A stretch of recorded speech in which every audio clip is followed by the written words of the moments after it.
Today, I would attempt to tell you a bit about the challenges that we are faced with in this period, particularly in the leadership of the country, and in circumstances where we're trying to recover from two crises. The first crisis is man-made, and the second one is a global pandemic. And so many of you are more familiar with the ravages of the COVID-19 pandemic throughout the world and how debilitating it has been, not only to the lives of many people and their way of life also, but the impact it has had on people's livelihood and on the economies in the country, almost every single country in the world. And here in Guyana, it has been no different.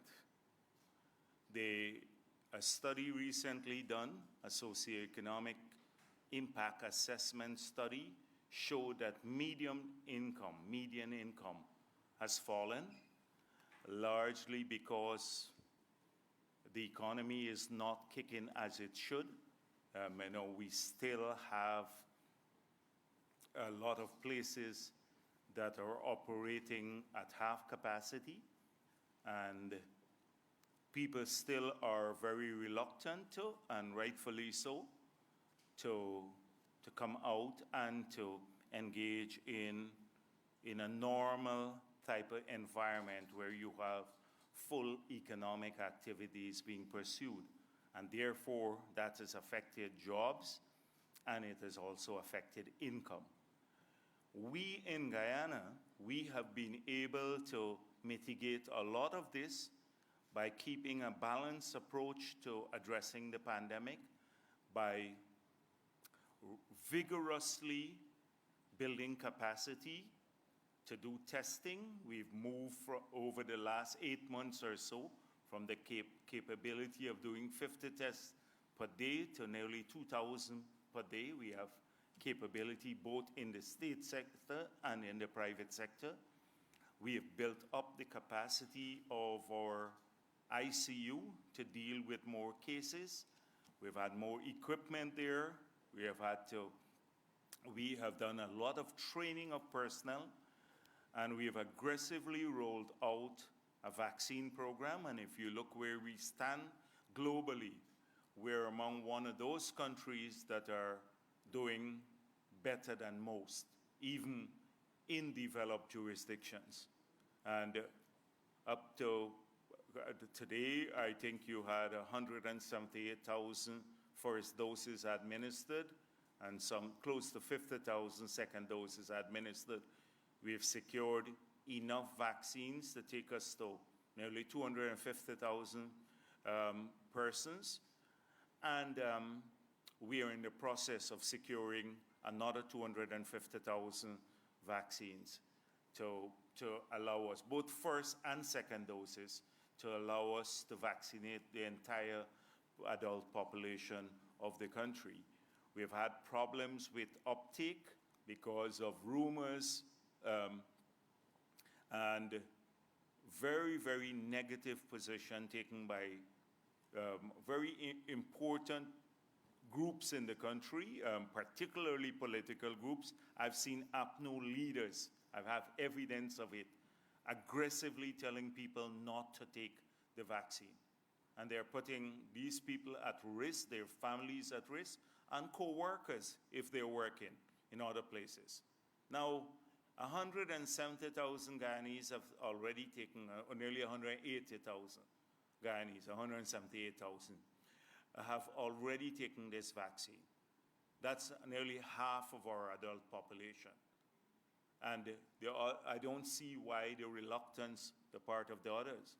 And I've seen some countries moving now to say that there would be a situation where people who are vaccinated would have easier access to economic activities and services than those who are not, and rightfully so, because some people can be responsible, and then the others, because of their own caprices, then contaminate or affect everyone else. And so those countries are taking serious steps, and in Guyana too, where the time has not come for it. Until now, the vaccine is voluntary, and we are urging people to take it. It saves lives. The vaccines save lives. You may not prevent totally, even if you get the vaccine, from getting the COVID-19, but the symptoms are mild, you would not die. And we have proven, with over 200 million persons in the US alone, and maybe around the world 1.5 billion vaccinated already, then it's not experimental anymore. The efficacy of vaccines have been demonstrated in large numbers, and how they have impacted on life-saving. And so we will continue to urge people to take the vaccine, to go out with their families. Don't put your loved ones at risk because of some politician telling you, when they themselves, President Granger, former president, took the vaccine, and a number of other APNU officials. They say one thing and they do something else, and quietly. And they're putting you and your families at risk. Please don't listen to people who have an axe to grind, etc. So, but at some stage, in some countries, they're already saying that after a particular date, people would have to start paying for the vaccine. It's free up to a certain date. Because now it costs us nearly $10,000 Guyana dollars per vaccine to administer the 2 doses. It's $20 we paid per dose, and that is of the Sputnik vaccine. And so when you look at it, it's nearly $10,000 that it costs the state to vaccinate people, and it's for free. And people should make use of it. But at some point in time, maybe, people value things more if they have to pay for it. That's what I'm told. So maybe if it's free, they wouldn't take it. But we need to work at this. We need to keep working at it aggressively. A number of people have called for changes of protocol, more lockdown, and we have demonstrated that there is no empirical evidence to say that by shifting curfew hours, you're going to get less rates of infection, because people often during the course of the day, they engage in economic activities and other activities that without wearing a mask or observing any protocol. So, but we will keep a close watch on the situation. Having said that, working aggressively to build the capability, we also, as I pointed out, had to have this nuanced approach, unlike some countries that are totally shut down. Look at Trinidad and Tobago. Look at the numbers there. And that country has been almost in a perpetual state of lockdown for the past year. And it did not help, really. They now have numbers, 20-something dying in a single day, etc. So we have to keep people working to at least economic activities going, and at the same time try to urge our people, all of our people, every single one of them, to try to come in, take the vaccine, be responsible. If we all vaccinated, then we can open up our country. We don't have to wear masks in the future and stuff. We can go about our business, if we're all vaccinated. And so we urge people to do that. The second crisis that we have been trying to address is one that is not so obvious, It's one that doesn't get spoken about on a daily basis. It's one that we have been quietly addressing, and maybe we should speak more about this. It is the crisis that was occasioned by 5 years of no planning, no vision, no projects and programs for the future. We've run out of steam, basically. A policy of wanton expenditure and a legacy of unbelievable corruption, where criminal enterprise has taken over major sections of our economy. And a lot in the last 5 years, and I'm going to prove to you how this is so. Because today we have seen APNU AFC now out of government. They have all the answers. Every single day they have answers to every single question. But I believe in this attempt to rewrite the history of 5 years. They're hoping that we will quickly forget, or we will not speak enough about the debilitating, the hollowing out of our economy that took place, the debilitating impact that took place in the period that they managed office. And I will take you to prove my point. I will give you instances in almost all the areas of national life where we have had criminal enterprise led by APNU AFC individuals. So I can talk a bit about, let's talk first, maybe I should go straight to that before I talk about the other aspect of it. So first of all, let's look at the job creation in the last 5 years. There's been not a single major initiative to create jobs in Guyana that APNU AFC put together. They have not implemented one, nor did they make a plan for any sector to create more jobs. The oil and gas sector, most of it was done under the People's Progressive Party. The exploration took place, the licensing took place under the PPP. Oil was found in 2015, just before APNU got into office. They had nothing to do with it. The only thing they had to do with it was to issue a PSA in 2016 that we all have issues with now today, every single one, because people believe it was a giveaway PSA. And secondly, they issued 2 permits, environmental permits, that didn't meet any international standards. That's their legacy in that sector. Not that they initiated the sector, not that they developed it, nothing of the sort.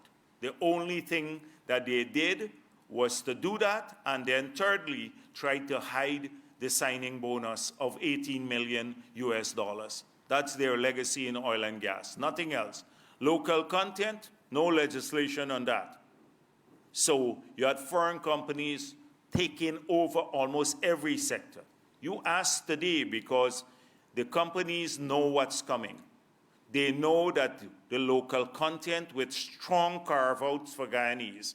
I hear today about Guyanese can't compete with certain foreign companies in certain sectors. Well, there are some sectors that we're putting in the law that you would only have Guyanese business competing against each other. There'd be no foreigners to compete against because that carve-out will be made entirely for Guyanese. in things like landscaping, logistics, transportation, food supplies, a whole range, cleaning services, a lot of those things. We've gone through 100 rentals, huge market for rentals and stuff like that. This runs into tens of billions of dollars of carve out for local. And of course, in the other areas, there will be a percentage that they will have to get, Guyanese businesses, in practical terms. But APNU, AFC did zero in terms of the oil and gas sector, on job creation there. They had nothing to do with it. In the sugar industry, instead, we lost 7,000 jobs. That's their legacy there. Nothing happened there. In the forestry sector, the output in that sector collapsed by 50%. 50%, with the attendant loss of tens of thousands of jobs. In the bauxite industry, we lost, they invested, the Kwakwani, the operations in the Berbice River got shut down basically. We lost nearly 1,000 jobs there in bauxite industry. Retail trade, we lost tens of thousands of jobs in retail trade, etc. They had no, can you tell me, in Linden, that they talk so much about the first thing that happened there in Linden, they closed down the call center that the PPP had built, and we lost nearly 100 jobs in Linden. You let them tell you about a single job creation initiative in Linden or anywhere else in the country. Can't name a single one, nor did they have any plan for it in the future. They had absolutely no plan, zero. That's their legacy on job creation. We talk about Linden. Today, they love Linden again. But let's talk about what did they do there. The only people in Linden who benefited majorly were people who were connected to the government directly, ministers, etc. So Figueroa got money for the pig pen, a big grant from the SLED program. In fact, most of the money from the SLED program went to about 6 or 7 MPs, members of parliament, and this was supposed to create entrepreneurship among ordinary people. The members of parliament, many of them are current members of parliament, took up most of that money. In Linden, what else did they do? Think about it. What else to create jobs for people there? I can go to Linden and point out to things that the PPP did. This is the reality of life, if you go to empirical way of judging performance. So I can say the Amelia's Ward housing scheme was built by the PPP. The Block 22 housing scheme built by the PPP. The hospital built by the PPP. The new water plant, treatment plant built by the PPP. Most of the major roads done by the PPP. We built the call center. We got, when the bauxite industry was collapsing, when they left office, we managed to keep bauxite alive in that area. We continue to subsidize Linden Power for nearly over $2.5 billion a year. We had the LEAP program, the LENS program, a small loan program for people. What can they tell you, Harman? They can tell you, you know what? That Figueroa got 2 plots of land on March 21st after the elections, and 45 persons on March 21st, you check the Gazette, I think it's March 21st, Gazette. This is after the elections, that 45 persons closely aligned to APNU got the land along the right bank of the river in Linden, signed by Jordan, the vesting order transferring land to them. It's in the Gazette. That is what Linden got.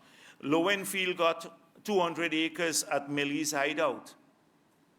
Ordinary people didn't have land. There was no housing program for Lindeners in the last 5 years. Only people connected with APNO. And so today, to go to Linden and shed crocodile tears now, again, that was hauling out the economy of Linden. They did nothing there. On the job side, too, I forgot to mention that the 2,000 Amerindians that were laid off, they too lost their jobs. So there was nothing there. In terms of corruption, we remember that every week was a scandal. They spent over $1 trillion in the years that they were in office, $1 trillion.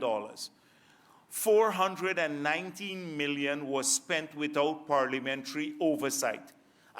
Somebody just played something. Harman is complaining now. He's somewhere on some program complaining. He wrote the international community to say Parliament is meeting infrequently. Imagine the audacity of this guy. And also how people must be laughing at the country to have such an opposition leader, especially in the period when from November 2018 to September of 2020, Parliament practically was not functioning.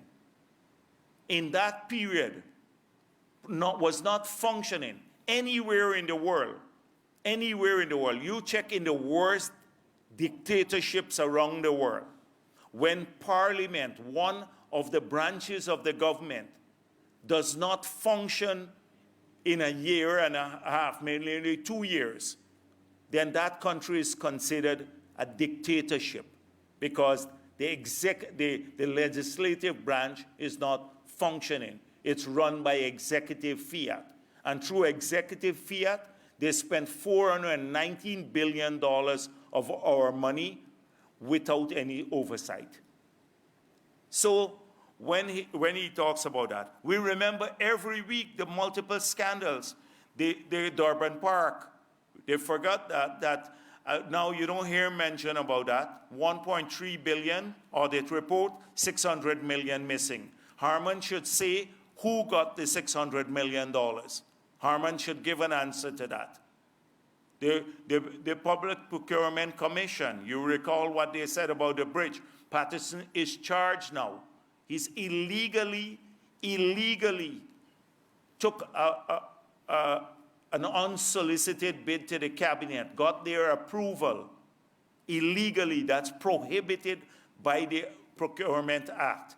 And then award a contract, and they took more money from the harbor bridge to fund it than the size of the contract. That's one. And two, the directors in the bridge didn't even know about it. Total illegality that is for the feasibility study. You recall the drug issue. The drug issue to single sourcing, sole sourcing, and this was real sole sourcing, not buying from pre-qualified bidders that they used to say the PPP was doing, although we were buying from pre-qualified bidders. They sole source drug 605 million. I can go down the long list. You just take the audit report, drug bond, etc.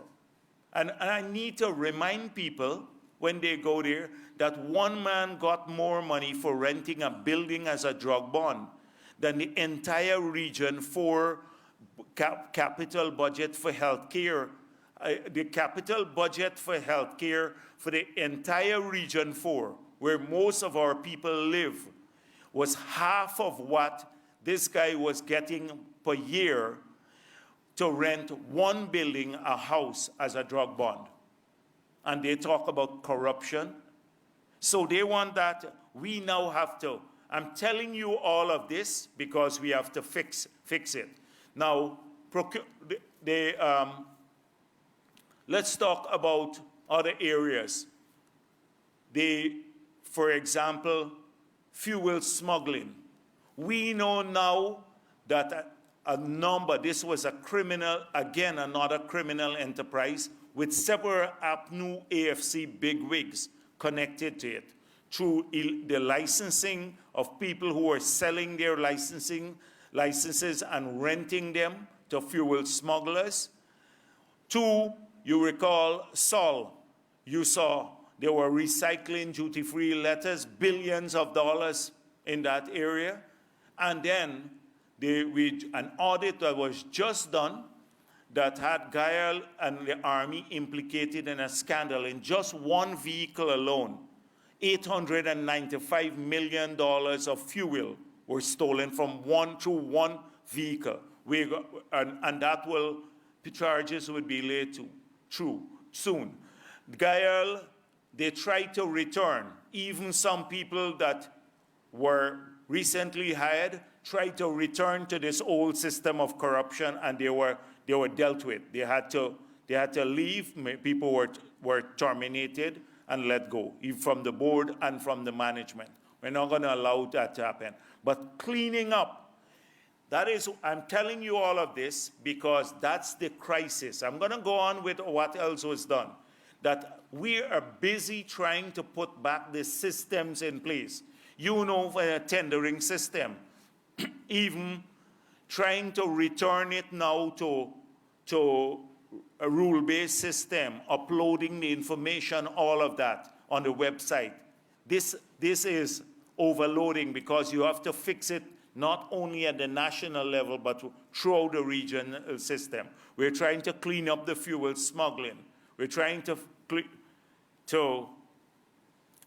find out now about some of the other transactions. Let's go on to talk about a bit more. Duty-free concessions. Some people connected to the government, if they have a contract from the Ministry of Public Works to $2 million, they get a Land Cruiser as duty-free for the project. So what has happened, when the project comes to an end, they're supposed to either give the government the vehicle, or sell it, not re-export it, or pay the taxes. Hundreds of millions of dollars of taxes are unpaid here. Hundreds of millions of dollars. And these are friends of a lot of the ministers and the others, the members of parliament now from the other side, and including Joseph Harman. The illegal sale of land. We have had a huge problem with fixing this. Huge problem. And I hope that the media doesn't forget about these things, because a lot of people were asking me before the elections, what are you going to do about these illegalities? What will the PPP do if it gets into government? I said to you then, we will take action against the people who have siphoned off state assets. Now suddenly a lot of people see this as witch hunting. Witch hunting. It's not anymore the people who have siphoned off state assets. So you tell me if it is not illegal for the Ben, who was at Lands and Survey, to sell land when he had no authority to sell land, because President Granger did not give him the authority to sell land. The authority has to be gazetted because the president is responsible for that sector. And the president gazetted his responsibility, President Granger, but did not give him the authority to sell. He sold land. Is that not illegal? 2, he sold land that did not belong, he didn't even have in his jurisdiction. So he sold land that was, the transport was vested to the National Sports Commission in one case. He leased a piece of land that a person right here at Lilendal, 5 acres, to someone who didn't even know about that the land was owned by a private individual that they bought. In fact, the land was the same land that Ashney Singh and Brassington were charged for selling in 2008 at $30 million an acre pursuant to a cabinet transaction. They were charged for that piece of land, that they sold it illegally, although they were acting pursuant to a cabinet transaction. And then Mr. Ben from Lands and Survey leased the same land to someone this is what we're finding out. You saw this situation with another case where land was sold that again he didn't have authority to sell, where the price was less than 10% of what others were paying for comparable plots of land here. These are illegalities. Now, notwithstanding that, we have had some engagements with the people from Karakir, and so we reach a settlement on moving forward because we don't want Guyanese who are caught up with the illegalities. We believe that Ben committed these illegalities, and the people, many of them were unsuspecting. And these are businessmen that we want to see succeed. So we have reached an agreement with Savants about that project, and we're going to move forward on that. And similarly with Karakir, we have also reached an agreement with that business entity so that they don't have to face court proceedings on these matters. We have reached agreement with Courtney Ben to move forward on these issues. Because we don't want to penalize unsuspecting businessmen. We want to go after the people who acted illegally. And we believe that they took benefits for these transactions. But you tell me, that is their legacy. That is their legacy. I can go down the long list of illegal sale of land. We've just heard about Winston Jordan transferring hundreds of acres of land to people who didn't pay. They have now a title without an encumbrance. So the title doesn't say this company owes taxes or it owes the purchase price.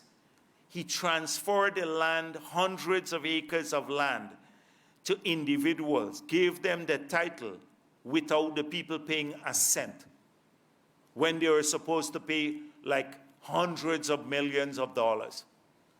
Is that not illegal? And so you will not hear. So when I see Winston Jordan just walking around the place doing programs now, or many of these people, then they're just trying to change the narrative again from the 5 years of illegality. But we're still in cleanup mode. We haven't even touched the surfaces yet. Every single day, we're finding out more and more about what happened in that period.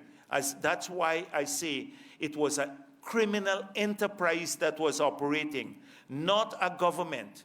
This was a pure criminal enterprise that didn't care much about ordinary people. But there's a small group of people that they were busy doing illegal things for.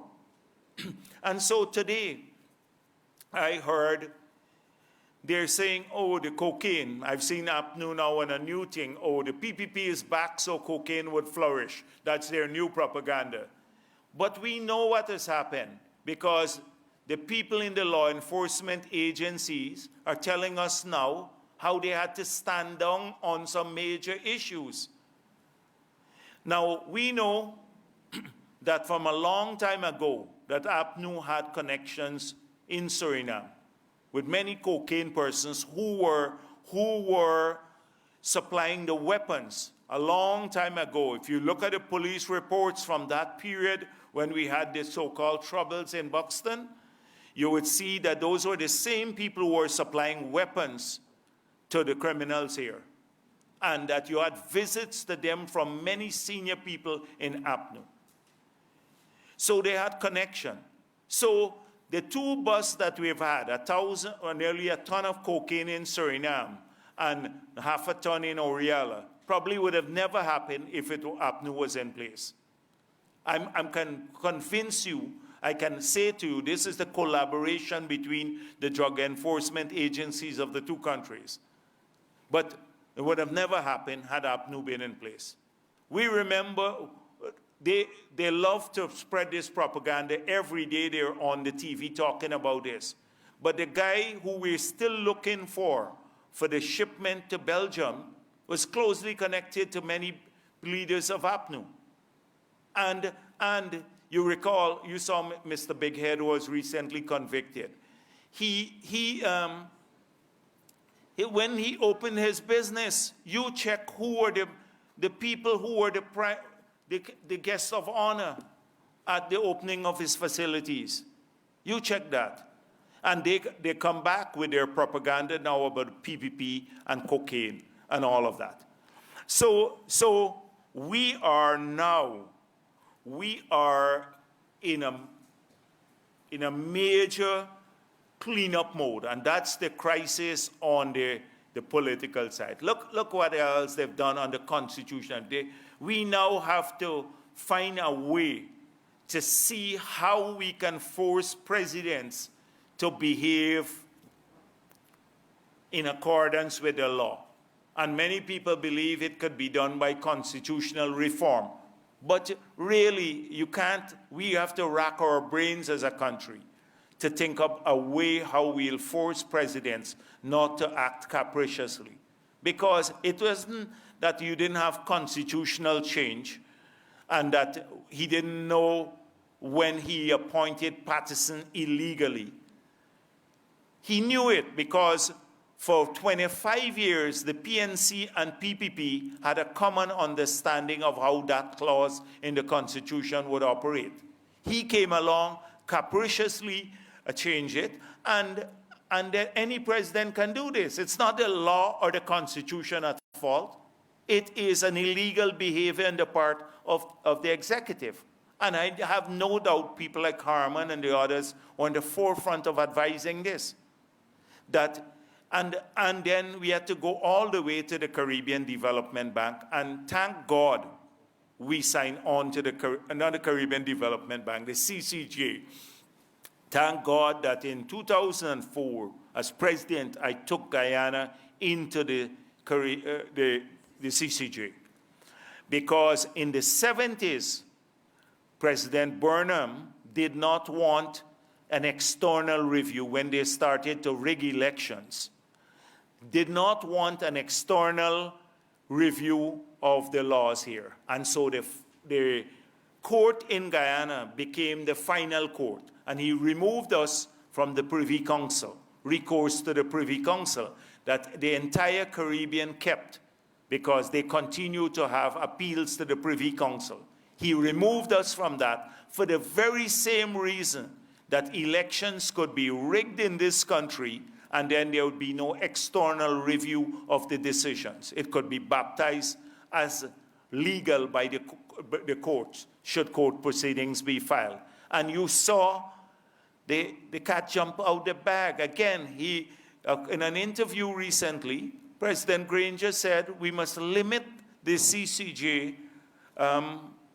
their jurisdiction in electoral matters.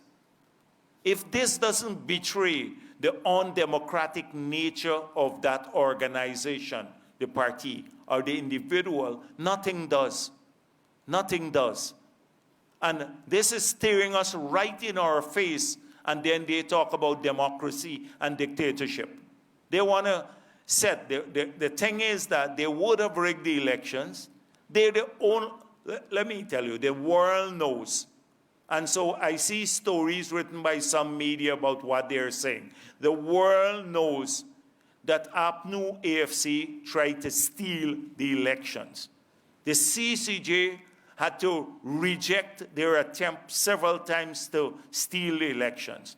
Almost every country in the world, through an organization, OAS, Commonwealth, CARICOM, several in European Union. These are large groups of people, countries together, rejected that. Every political party in Guyana. And the only people who don't believe that the elections were rigged, that they won the elections, the only people who believe that would be Harman and this cabal in Parliament, and Ogunse and Lincoln Lewis and G.H.K. Lal and these others. These are the only group of people. If that doesn't betray something, that doesn't tell us something, then nothing will. That this group of people will try to change the entire narrative, even when the court recently ruled that their petition, throughout their petition, they criticized the courts. And now imagine Lowenfield going to court to block the SOPs from being made public. The SOPs are public documents. They were posted outside of the polling places. They are public documents. They should be readily available not only to the political parties, but to all Guyanese. The only party that doesn't want you to see the SOPs going to court to block that is APNU AFC and their surrogate Lowenfield. Does this tell us about who these people are? They had 28 years and they rigged the elections to stay in office. The first chance at power again, 5 years, they went back to the same old bad habit. Nothing has changed. And with what they're going on with now, you can expect nothing better from them. So we have seen that they ignored the no confidence motion, although that was clear too, came up with fabrication, 32 is greater than 33, all sorts of things, or 33 than 34. This is the APNU AFC. And so let us talk a bit more about their plans for electricity. So we talk a bit about what they are. What are their plans for power in Guyana? So we have blackouts now. We have a lot of blackouts now. The system is, in many ways, the transmission system is collapsing because nothing was spent on it. The improvement to the transmission system, we had money from two agencies, the IDB and I think it was the Islamic Development Bank.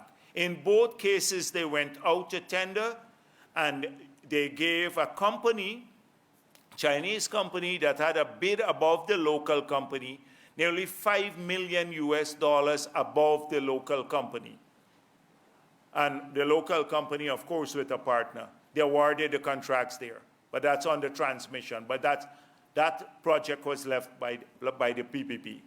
I noticed they're talking a lot about OCATUs, and so we left something there. So almost every project, the West Coast Road was left by the PPP. East Coast Road, everything. The bypass, which they didn't do, PPP. Almost everything. They didn't come up with any major new projects and left the financing that they earned for in the 5 years. So there was no planning and they didn't leave the resources. But that was the problem. The transmission system collapsing.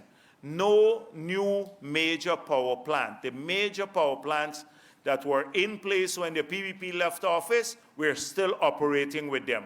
The old Wärtsilä sets that we bought a long time are still base load stations.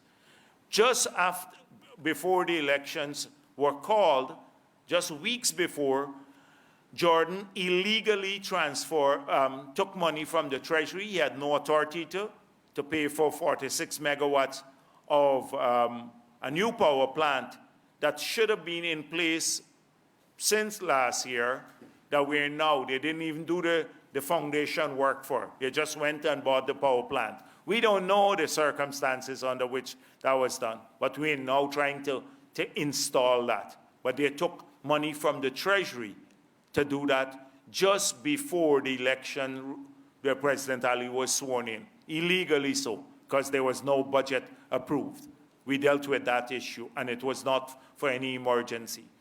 That is it. That's their legacy. They're still operating with units that have been bought and paid for and were operating under the PPP when we left office in 2015. Now we are trying to fix it. We bought 10 megawatts of emergency power. We're getting the 46 megawatts installed. We're already decided to use the $85 million we left in the IDB since 2011 to go 30 megawatts of solar in Linden and Essequibo and Berbice so that we can because a lot of these units, the places now, one would be off-grid, even when the new project comes on stream, the gas-to-energy project. We're trying to fix the system. The transmission lines are collapsing every single day. You have trips all the time because the capacitors are falling out, everything. We're trying to fix it. We will fix it. But that's what we're doing. That was their legacy. Nothing. And Patterson busy making all the decisions. For 2 years, he didn't have a board in place. So all the decision making on a GPL went to Patterson. That's their legacy on power. So when they talk about blackouts now, yes, of course, we'd have blackouts, but that's the crisis that I talked about earlier that we have to fix. And we will fix it. It will take some time, but we'll fix it. And we'll fix it in a way that gets the cost down, the system reliable, and get the price that people pay down to half of what they pay today. That is our promise to them, the population. We campaign on this, and we're busy doing it. We're still going to have blackouts in the short term, but we'd fix this definitively. And that is why we decided to move on the gas-to-energy project, which we said in our manifesto we'll do. We're moving on the hydro, we're moving on the solar, all of these projects. So that is their legacy. No plan now. So suddenly they have bright ideas that can light up bulbs about how to fix electricity. On telecommunications, they campaigned on liberalizing the sector. You recall that? And then they did not do so in 5 years. And then we discovered that there was an agreement that nobody knew about that CATIU signed, basically agreeing not to do this. Well, we did that in a few weeks after we got into office. We liberalized the sector, and now we're working aggressively at reform. I mentioned to you number portability, so you can take your number across carriers, you can switch carriers.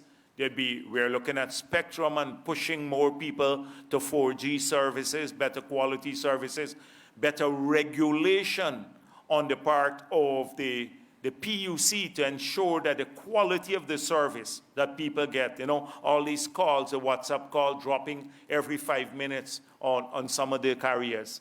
All of those things are being done now. Now they're being done. They've sat there 5 years, did absolutely nothing. Absolutely nothing.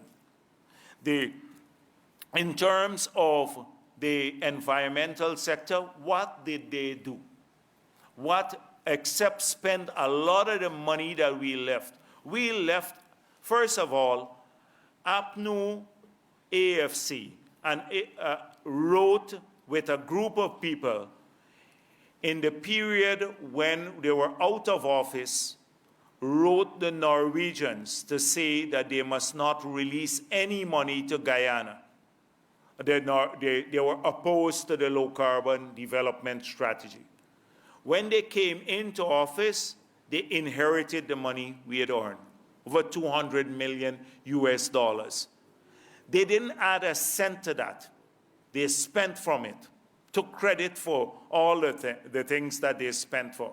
They even took money from their money that they criticized and that we earned through the sale of forest carbon to develop this green state strategy, which is totally useless because it has no project, no project or program. It's just statement, a declaration, declarative statement.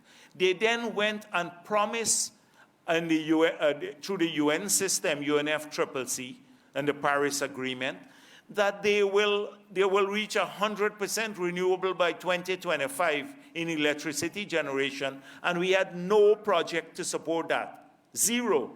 We had a less ambitious target, and we had a project, a Myla Fall and solar. They had zero, and they promised 100% renewable, and now we are caught. The people are saying, are you going to deliver on this?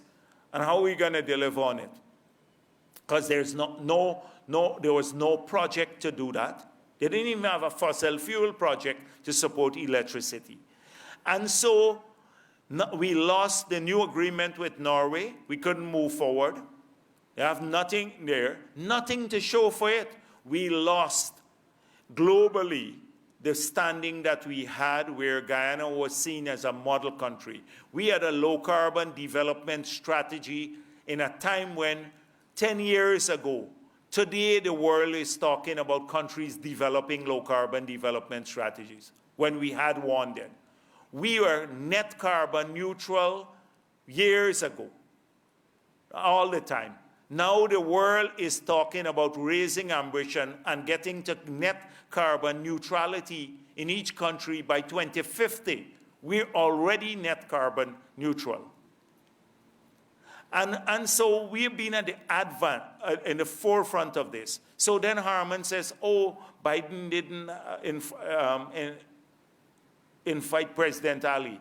You know why? Because we lost our standing globally. We had we were invisible at the global stage. You think these perfunctory kind of speeches about green economy and going to Bartica to plant some green trees, trees, or flying, take 4 aircraft to flying to Region 1, Mabaruma, to plant 2 trees and flying out on our day, that's going to cut the cost. So that is their approach. They were into symbolism, arches, planting a couple of trees, etc. No sustainable plan for the future that can earn this country money and generate jobs for our people. And so they had no plan in that sector too. So the recent crocodile tear that they're shedding over the mangrove, when they tolerated, because they issue, including Vincent Adam was there, when they issue the LISA permit, environmental permit. 14 billion cubic flared is equivalent to over 1 million tons of CO2 equivalent. So the mangrove here, when we have to look at mitigating measures, the mangrove here, including in the root, not just carbon, that's a carbon store, including the root of the mangrove, would probably be about 11,000 tons of carbon. Over 1 million tons were flared, and APNU permitted that. And that everything goes into the same atmosphere. A ton of carbon emitted into the atmosphere or not sequestered has the same impact anywhere in the world. So it doesn't matter, it's like ton for ton. So on the other hand, now we are working with a European company to look at the mined out areas, 6,000 acres to replant trees so we can get carbon credit. We had to clear 40 acres of mangrove or give permission to, because there'd be development along that fringe. They said, we made it clear from the mouth of the river to Wales, we want it to grow like the city side, like how many countries are. It must become just like the Georgetown side, where you have wharves and structures, etc. The people in that region also need development. They lost 2,000 jobs at Wales. Nobody jump up about the people who lost jobs there. 2,000 of them at Wales. And we have to create employment. Globally, the United States there's about $65,000 per capita. Europe, maybe the UK is about 40,000. We're $5,000 per capita. Our plan is to grow Guyana maybe in the next decade to $30,000 per capita. That's when our people would stop migrating and people would fly back here to live here. You have to grow this country per capita, and we can do so keeping our environmental credentials intact. So I see a few people who had nothing. They will cut down in their whole yard 20 trees that have in their whole yard. And then suddenly they're worried about the development here, the mangrove fringe. I agree that we must preserve mangrove. It was the People's Progressive Party. I was president when with the European Union, we got about 5 million euros to start that mangrove project. We planted a ton of mangrove here. We're preserving the mangrove fringe and we're expanding it. We have a nursery to do that along the coastline. But we can't on the river, we have to develop our rivers too. We have to create jobs for our people. Too many of our young people don't have jobs. And you notice the people who are talking a lot about this, a lot of them are shedding crocodile tears, but they have cushy jobs and they have a good income. They don't care much about the young guy in Portmorant or Wales or Linden or Buxton who doesn't have a job, who's looking for a job. We have a duty. We said we would produce 50,000 jobs. And we have, that's our manifesto. And we'll do it sensibly without the least impact, with the least impact on the environment. And that is why I'm saying we're going to plant 6,000 acres of mined out lands. Nobody is talking about that now. We reforest that. And we have a program that will be funded in the Forestry Commission that would also see reforestation in areas that are mined out. Has the same impact. Same impact. And so this is crucial. People have to have a balance between development. We have to move our country forward, our people. These are the same ones who will go and say the U.S. is so developed and they have jobs and laud the U.S. Look at the United Kingdom. You know how much of the United Kingdom primary forest still remains? That is the original forest, not the forest. You know how much of it? Zero. They've cut down every bit of their forest and you've had regrowth. The primary forest, that is the raw forest, that was time immemorial there, like how we have virgin forests, which is that zero they have in the United Kingdom. They've had no old forests anymore. And now we laud the UK about their development. You know, they have development, they have a better health care. How are we going to fund these things for our people? So it's this balance. It's this balance. And you can never please someone. So the same people who are saying about the flaring and we need to add a fine or we need to penalize the flaring, we now working with Exxon, we agreed that there will be a fee for flaring now based on carbon. The price of $30 per ton is globally competitive. It's higher than some developed countries in the world.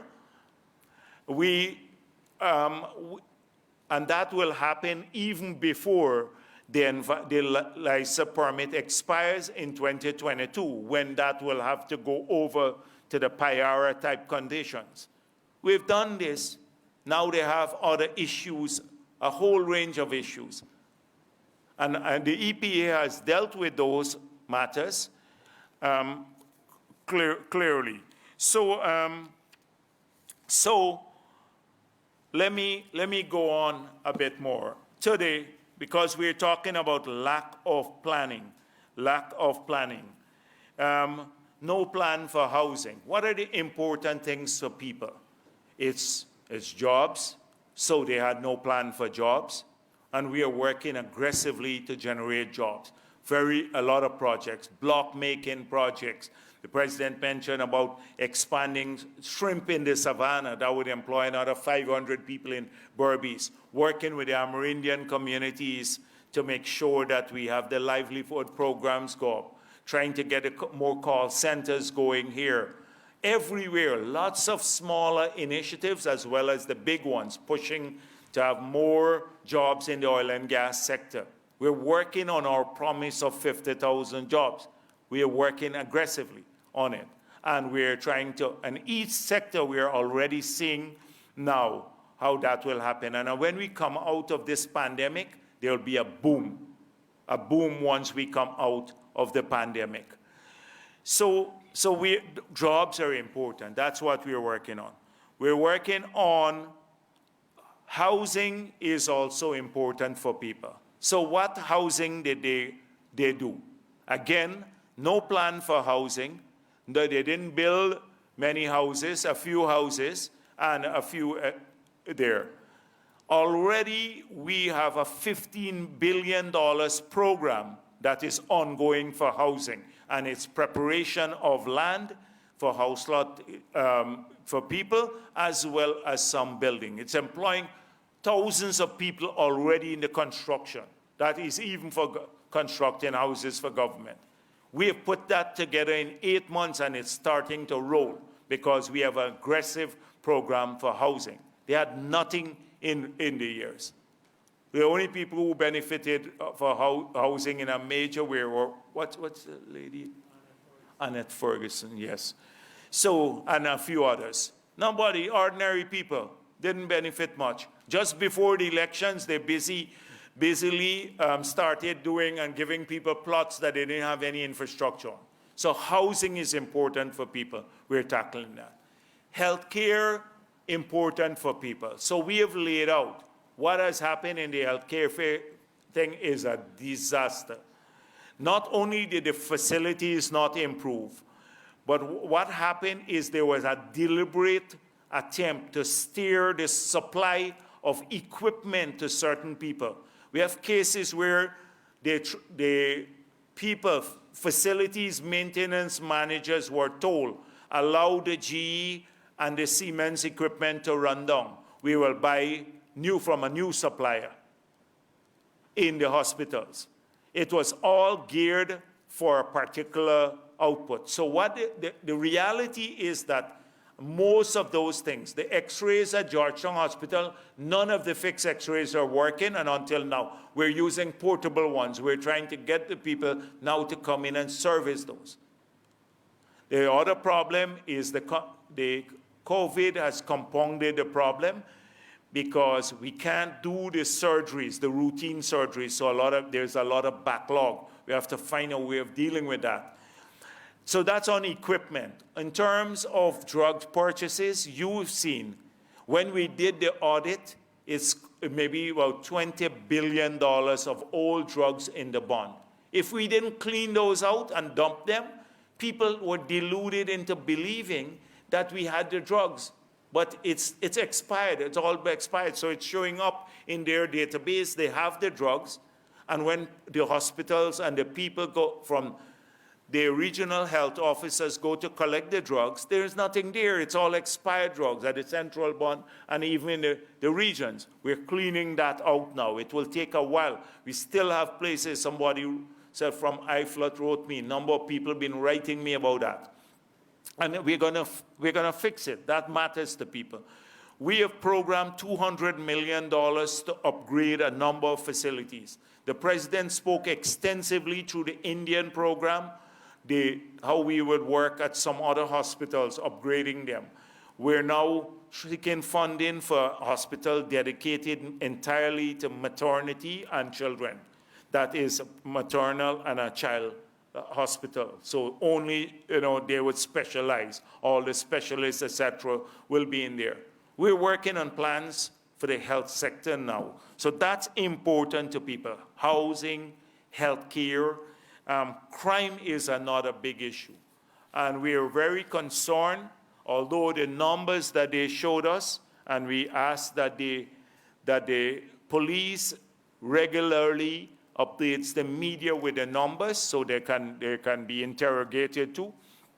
But that is crucial for us. So what we are looking at now is resuscitating the Smart City program because it's all in chaos and it's limited to 265 cameras, but taking this across the country and with a capability of monitoring and operating it so you can see what's going on. It would help a lot.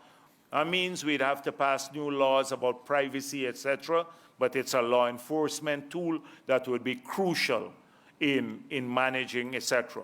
The forensic lab and stuff like that, under this scholarship program, we are hoping to identify at least maybe 100 persons that will do, if you look at the scholarships on offer, where a lot of them are for forensic science and stuff like that to ensure that we can better populate the forensic lab, the facilities that we built, where we have 40 new vehicles coming in next month for the police, equipping the police station, training of staff, and all of these issues are crucial.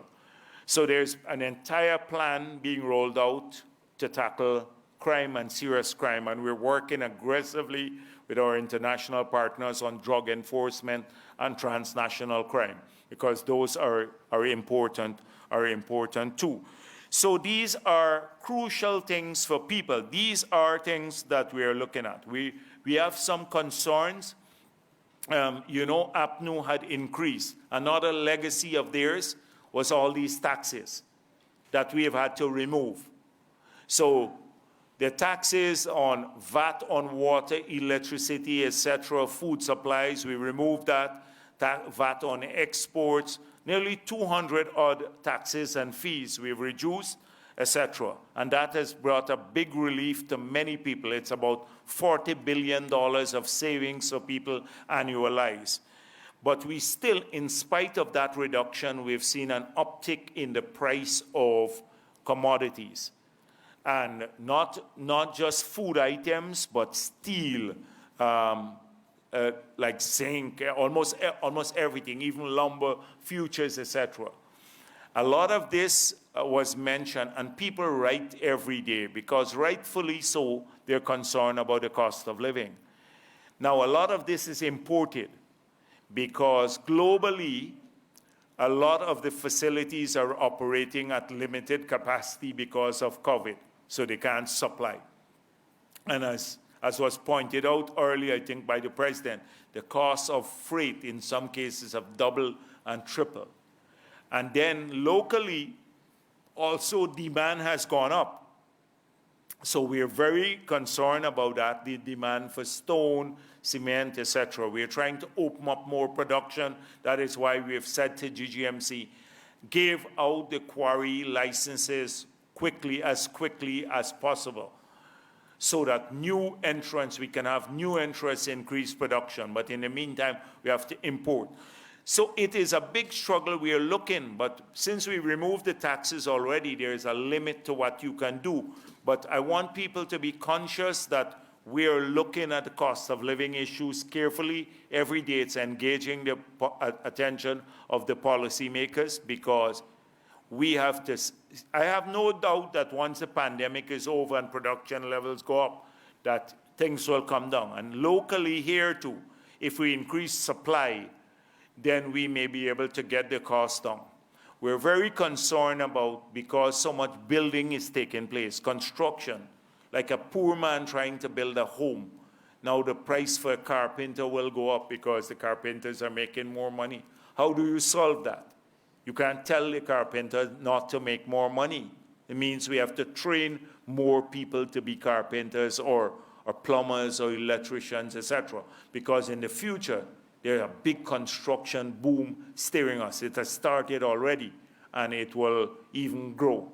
So we have to constantly, our planners are looking at this to see how we can do not just the big scholarships, like the 4,500, but more tech-voc type of training to put people quickly into the labor market, so that you don't have steep escalation in prices. And on the scholarships, I've never seen a set of people, I didn't want to say stupid, but people who are so callous, people who are so unconscionable, people like Annette Ferguson and that whole gang, telling people, oh, don't worry with the scholarship, you didn't bother, when they were the ones who are major beneficiaries of scholarships, running into hundreds of millions of Guyana dollars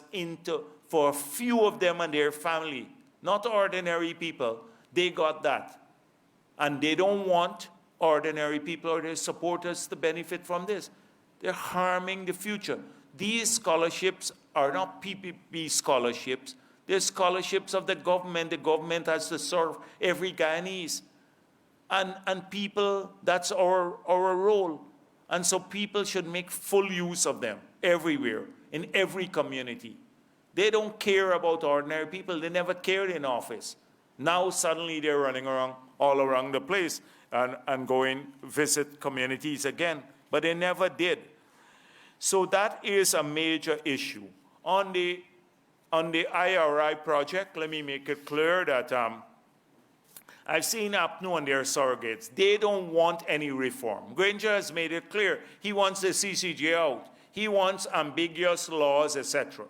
Now, we have to, before the elections are held, we have made it clear. Lowenfield and the others cannot conduct elections. These are people who try to steal elections. They can't be there to conduct any future elections in this country. Secondly, the Representation of the People Act is crucial. So we made it clear that we have solicited from the public all of the issues that they would like to see amended in the law. The idea is to make more transparent and to define responsibilities in the act that are unambiguous, and thirdly, to put in place a set of penalties for people who transgress and try to steal elections. Any right-thinking person will support that. That's the objective. Every person will have a chance to have an input. So we are soliciting these views. Eventually, there would be a draft, hopefully by the end of June, a draft bill. Then that draft will be sent to the international community, all the political parties in Guyana, the civil society, and will be up on the website, and GCOM too. And then people would have 3 months in Guyana to give their input. And we will look at issues, we're looking at input issues right from registration to declaration of the results. So everything that is unambiguous, not transparent, etc., we made it clear. We want SOPs in the public domain before the tabulation starts, that sort of thing. Everyone would get a chance. When that is done, so APNU would have a chance to give their input there, and civil society organizations. And then when that's done, a draft bill taking in account of the input will be presented to the parliament, where the parliamentary opposition once again will have its input. So this is an open process. So when I see GHRA shedding crocodile tears, an undemocratic one-person organization shedding crocodile tears about, oh, the PPP is too thin-skinned, basically. The fact remains is that he is just repeating, he's lending to this perception that somehow the IRI helped to rig the elections in Guyana. That's what he started off with. The IRI in 2011 and 2015, APNU didn't have a problem with them. We had some issues with them, but APNU didn't have a problem with them. APNU embraced what the suggestion of the IRI and especially the Vote Like a Boss campaign. It started with the IRI. They funded it. Now, in 2020, because they're coming to support, not to lead, but to support a democratic process now, simply because the United States of America told them that you all were trying to rig the elections, and they're trying aggressively to get President Biden to change that view. But of course not. The people know. They think that the State Department and the others don't have long memory. The technical staff, they know this. So it would all be futile. Futile like their attempt to prove to the world, you know, Harman writing about mangroves now. So just as futile.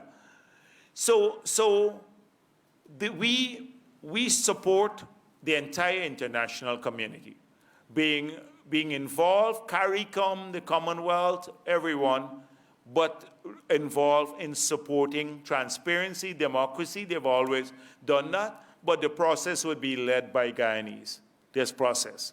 And I just outlined how I see it happening in the short term.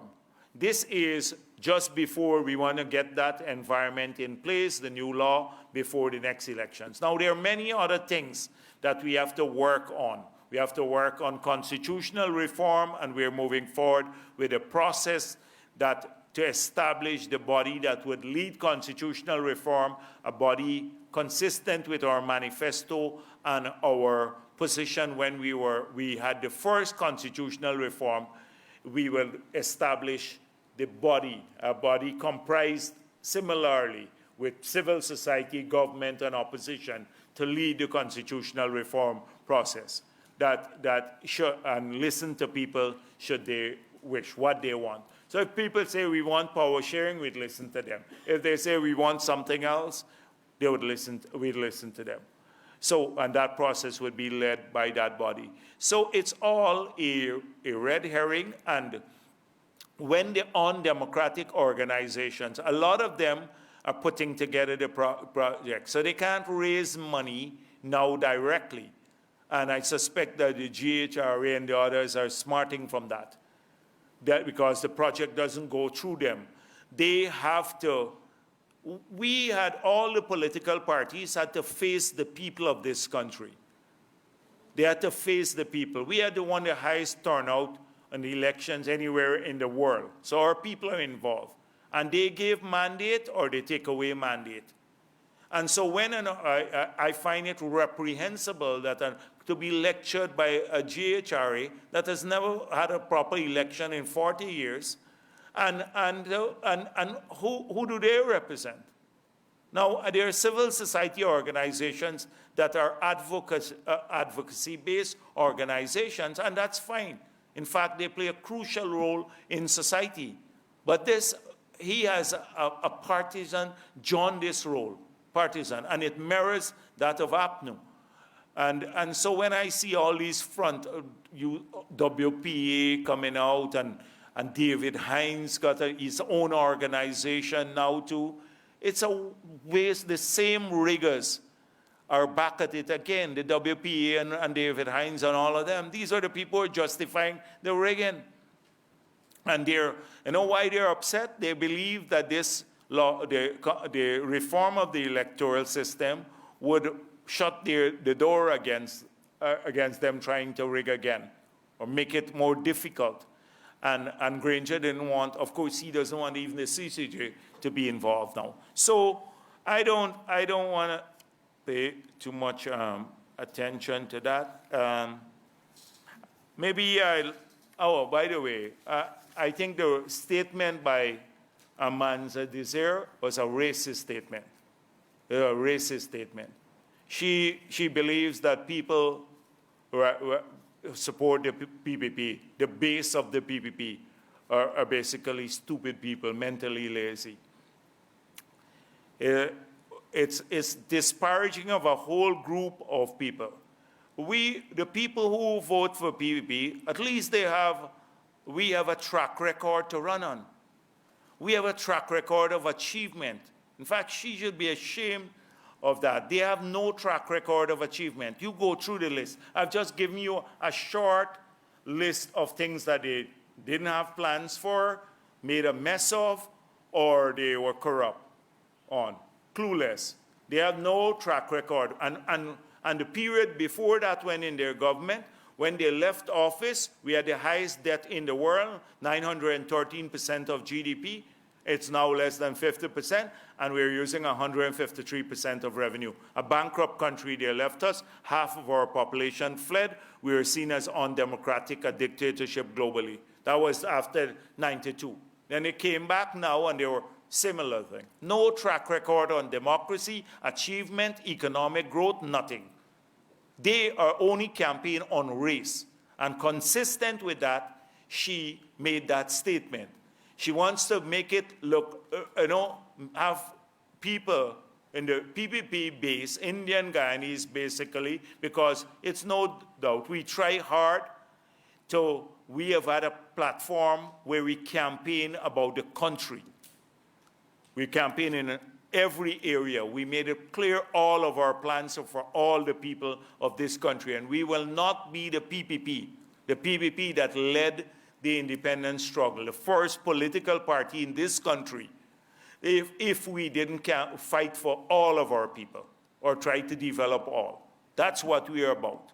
So we don't have to go and snipe. Everything about them is race, and that's a purely racist statement. Purely.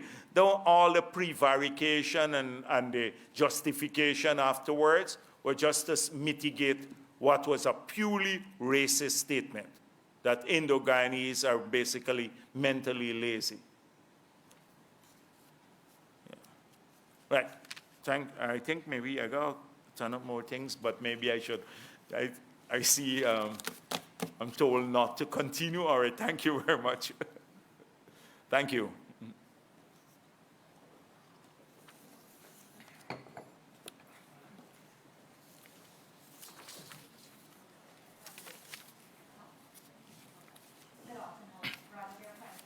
Yes. I have a lot of questions. I'm not sure you're going to take them. All right, no, but I have a lot of time too. Oh, So wow. you can ask the questions. Okay. I don't running from All no right, questions. sure, You sure. can ask as many questions as you wish. the- But what we will do, you can come back in one round. I don't want one person to speak for about 10 minutes. So we'll go a first round and then we'll come back. So everyone can get their questions into. Appreciate it. The amendment to the ROPA, is that under IRI? And do you have specific features of this reform that speaks to the structure of the commission? It has been long recommended that it should be dismantled and the political nomination of commissioners should be reconsidered. And secondly, in your agreements with savants and are these to derive at financial payments or settlements? And sir, in asking the police to release the crime stats, did you get a commitment for them to do so? Yes, they have first of all, the police have no issue with releasing the crime stat. That's one. Two, on those matters, I would not wish to, at this point in time, speak about it. They were just being put together. We sat, we agreed, and once they're completed, we'll make them known. But just to say that the state will not pursue any legal action against these individuals any longer. The agreements are still being worked on? Yeah, worked on. Okay, the state will not pursue any legal action. And, the model at GCOM. So for a very long time, you're absolutely right that for a very long time, the international community, after we had enshrined the Carter Center formula in the Constitution, had been advocating for a technical body, one that is devoid of political representation at GCOM. We, given the experience recently of what took place at GCOM, I think there is a big reconsideration of this view, because what happened at GCOM, it was the technical body, the machinery that tried to rig the elections on behalf of APNU AFC. The chief elections officer, the deputy chief, and Mr. Mingo. And so had it not been for a commission of the type enshrined in the Constitution, we would have probably had a result very different than we had today. And so, given that experience, there will be a huge rethinking of this position. Yes, please. Just a quick follow-up, sir. The amendment of the rule call, is that under the IRI? Oh, no, this is not IRI, but IRI will support. So a lot of this stuff is they're not leading. They will support electoral reform. So they may provide consultants who will do the drafting for us, etc. But when the debate takes place is between the Guyanese who will decide what will finally be the amendment. It's the opposition and government in parliament that will pass the final law. And you'll have a full-fledged debate. Yes, please. Mr. Jagdeo, can you say where's the Administration Act regarding police reform? And Can you say, well, in spite of COVID-19 cases right now, the spike of that, can you say whether the government is considering another lockdown? And can you say whether the government is also considering a second COVID-19 cash grant?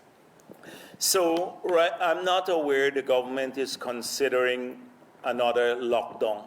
I spoke to that point earlier about the effectiveness of lockdowns. I'm not aware that there is any such consideration. We are definitely looking at how to assist people. The big issue is administration. You know, it took us a long time to go to each home to get the money, the grant given to people. And we had a lot of difficulties too. And I have no doubt that in the country, because there was every family in Guyana we had to go to, that in some cases, people may not have gotten the money, and they did not get a chance to fill up the pink form, because some of them might not have been home, and in some families, people lie. You know, in some areas, like they say, like 4 or 5 persons say they're the head of the household. So we've had a rough time, and the people who are distributing this had to contend with all sorts of things. Now we are busy trying to wrap up the first exercise, because we still have not completed the pink forms, assessing them and giving those people who are eligible their 25,000. So to go back through such a laborious process, if we had an easier way of administering it, we may be being able to do it swiftly. But we're definitely considering for vulnerable groups, like older folks and others, maybe single parents, that something, because that's easier to administer. But we are keeping constant the thought of helping or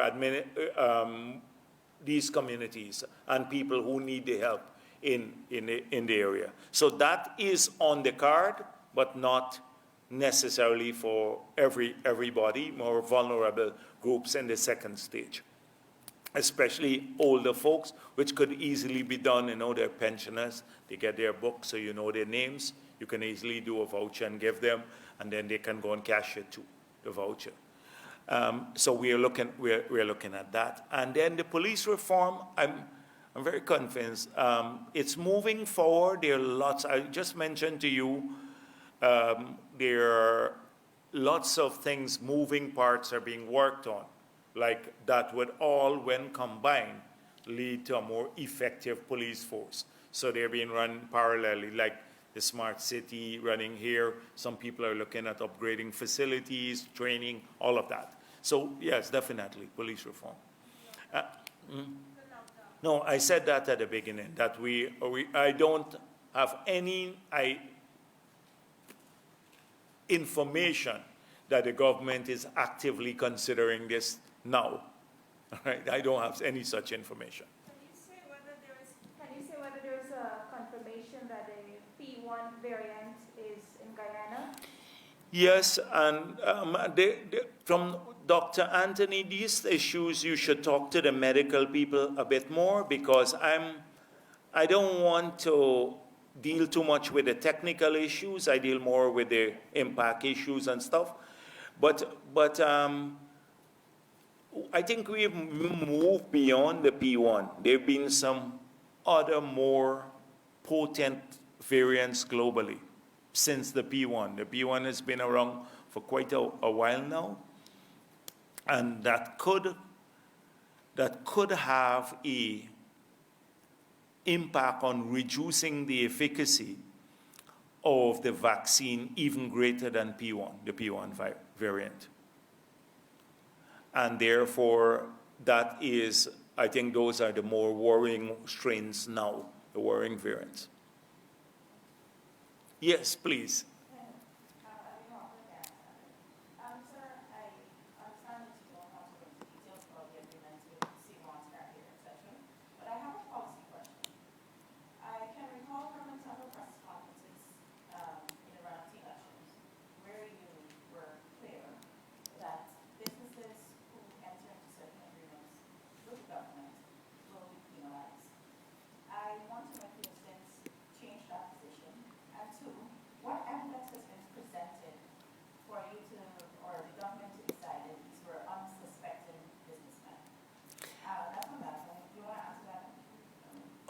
Okay, I think it's a bit of an adjustment, yes. We had a choice of if we had stayed with that commitment that we had, that people who are engaged with the government, because that you're right in opposition, that we'll take a tough position on them. There are quite a few people. There are quite a few. So it's not, but that meant we would have had to prosecute Karakir and Sevens and Ben and a number of other as co-conspirators. And we believe that, I think it's time that you move forward on those people. The public officers are the ones who sold the land. So we took a conscious decision that we will not go to the court, because that would have resulted in a setting aside of the transport for the land that Savans has. It was clear because they did. First of all, the guy had no authority to sell, and it was land belonging to another entity. So, but I think we just wanted. The guy had a lot of plan, and they done some development works and stuff like that. And we want to see people succeed too. So that is why we didn't pursue the same hard line. And there are some people we'd have to go after, especially public officers. Some of the public officers. We'll go hard against some people, but others or else we'd end up in court every day and on hundreds of issues. Are you taking the same stance with BP as well then? No, we have not had any settlement with that gentleman. And a question on gas. It has been stated that Guyana has 20% associated gas. If the government is to become based by those who do not want to see the execution of the gas power project, what is our option? Only a certain amount can actually be reinjected. So would you not have to Flare. Exactly. Because if you can't re-inject the gas, you'd have to flare it if you don't use it for something else. So those are our two options, either use it to shore or flare. Yeah, yes. Well, if you don't re-inject it and you can't re-inject it, if all could be re-injected, that's a different matter. But if you can't re-inject it and you can't utilize it for any other purpose, you'd have to flare it. And we have a no flaring policy. We have a no flaring policy. So that is why we believe that the gas, and we can go through the numbers. You know, a lot of people, and let me be frank, because we'll come to this issue at another time. The Mile Fall project, everyone says they're jumping on this bandwagon, renewable right away. So we have to get to renewable energy, and we want to get there. But what are the means to get to renewable energy? What can we do now? The wind power can't, for Guyana, supply 500 megawatts of power, okay? Because, first of all, it's impossible. Let me just take that out. Solar can play a role, but solar cannot be long-term base load. You have cloud cover for a week like how we have now, you have difficulties. You know, blackout all over. And then 500 megawatts is what we need. Right now we're generating 130 megawatts. We need 500 megawatts to put lights in every one of our roads, all our communities, reduce the cost to our people. Everyone would want to buy AC because they can afford it. The cost thing will go up because, you know, cheaper power now. So what are the other options? It's hydropower, basically, because we're not doing nuclear here, and nitrogen is still experimental. So it is two things. It is hydropower or a transitional source, which is gas, which is less polluting than the others. Now, say everybody who love the environment want us to go only to hydro to do this. The hydropower, we'd have to clear 25 square kilometers of forest for the basin. 25 square kilometers. So when we negotiated the first agreement with Norway, that was excluded from the allowance. Okay, because we knew that we were going, but because it has a long-term impact of decarbonizing the energy sector. But to build a hydro, you have to clear 24 square kilometers. We're talking about 40 acres here. And so what are they going to say, the others? Don't build a hydro then, hydropower. So what are we going to do to achieve renewable energy? So when you look at the thing in a bit more complex from a policymaker's perspective, not madcaps running about, then you have to have some trade-offs. So 25 square kilometers cleared, but the long-term impact is great because you decarbonize a major sector of your power source. So then you don't use the fossil fuel to generate. So that is the trade-off. And so people have to have a more nuanced, long-term understanding of this. And that's why gas is so crucial as a transitional fuel. Because if we didn't have gas, we would probably have to do a mile and another hydro. And solar too, if we wanted to get to 100% renewable at some point in time. That's the approach. So when you have a lot of these issues, people have to think through them. Yes. You opened up the press conference by talking about the government's vaccination campaign. I just wanted clarity on whether you were part of the negotiations to purchase the Sputnik V vaccine. And if you were, can you name the company in the UEA that the government has purchased the vaccines from? Okay. And thirdly, on the same topic, we talk extensively about the actual price for the vaccine. But can you say if there are any associated costs for storage or transportation that the government has also incurred? Well, the thing is that the first set of vaccine, from what I gathered, was $20 per dose. The key issue is we looked around the United States. We couldn't get any vaccine. We asked Europe, we tried through COVAX, nowhere. So then there's a company associated with the prince from Dubai who came here. I don't know the exact name of the company. Is but it Argos? I don't know the exact name of the company because the permanent secretary can give you that. They did the transaction. But I know that they were supplying Africa and some other countries, and they had limited supplies too. So we were pressing them to sell us some vaccine. Well, at that stage, we probably would have paid anything if we had just to get some vaccines to our people because we're not getting from anyone else. So that is how we got the first set, and that's the first 200,000 we bought, which would have been 100,000 first dose and 100,000 second dose. But halfway through, we decided to buy another set.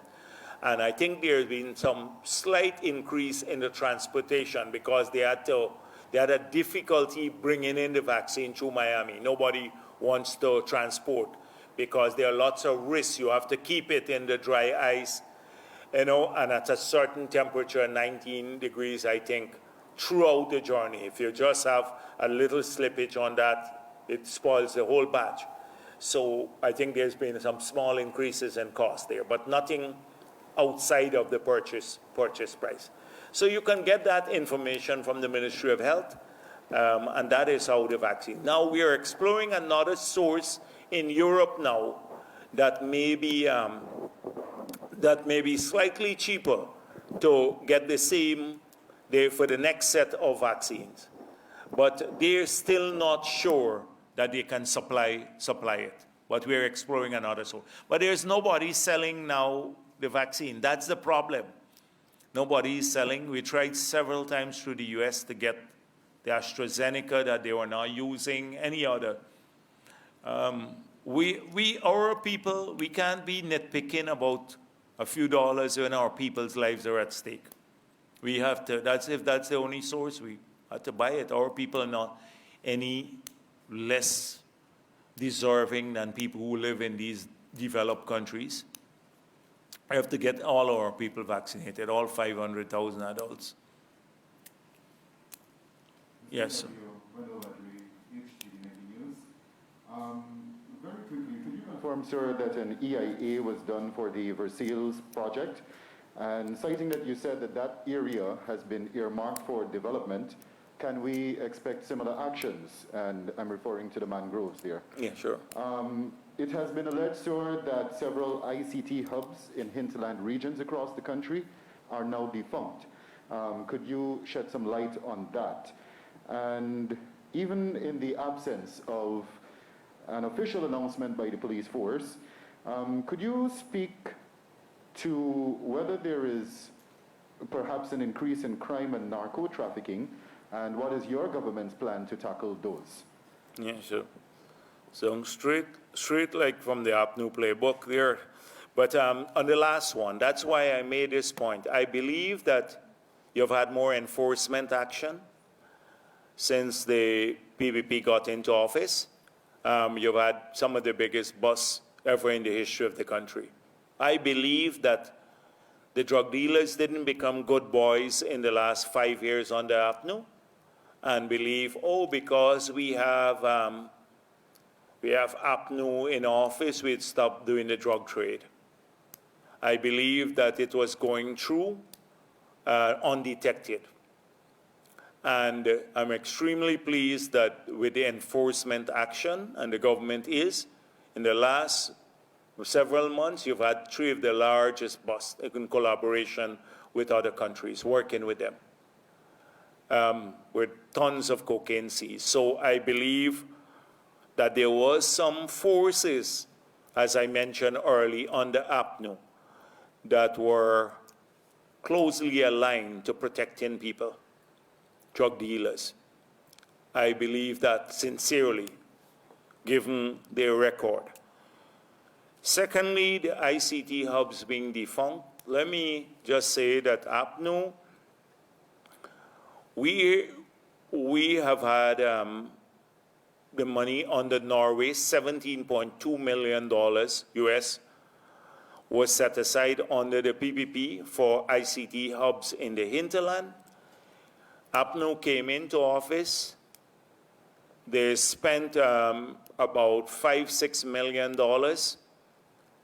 and a lot of the equipment that were bought, so under that money that we left, are now only now being implemented. So we have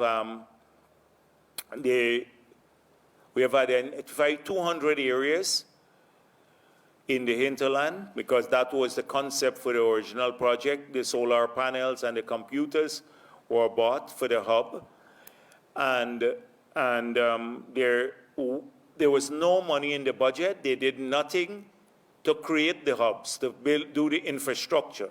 So we have had to put money in the budget. We have given to each Amerindian community a couple of $1 million, and some we still have in the budget to do directly to fix up the place where the hub will be. So they just bought the equipment, because on equipment purchase you can probably make money. Using the grant we have, and that Cathy was busy running around the country, opening up all over the place. She was shameless, didn't say that the money was left by the PPP under the same Norwegian agreement that we earned when they criticized. And so now we're trying to now make functional the 200 hubs. They had a few through NDMA that they were giving, I think, at a low level of bandwidth and it was costing us $13 million a month to pay for bandwidth, but very minimal levels in the hinterland. We have to see, once these hubs are in place, to find a method that will allow us to supply bandwidth to some of these areas at a cheaper cost. So the issue is most of these places were just stuttering along. They had a couple of batteries laid out there without any equipment, etc. That's what they call hubs. The major project is being implemented now. It's under the Prime Minister's office, and you should get a full update for it. It's about 200 communities that are being worked on. The third thing about the police, what was it? Official announcement? Oh, the EIA, yes. The EPA is dealing with this matter directly, but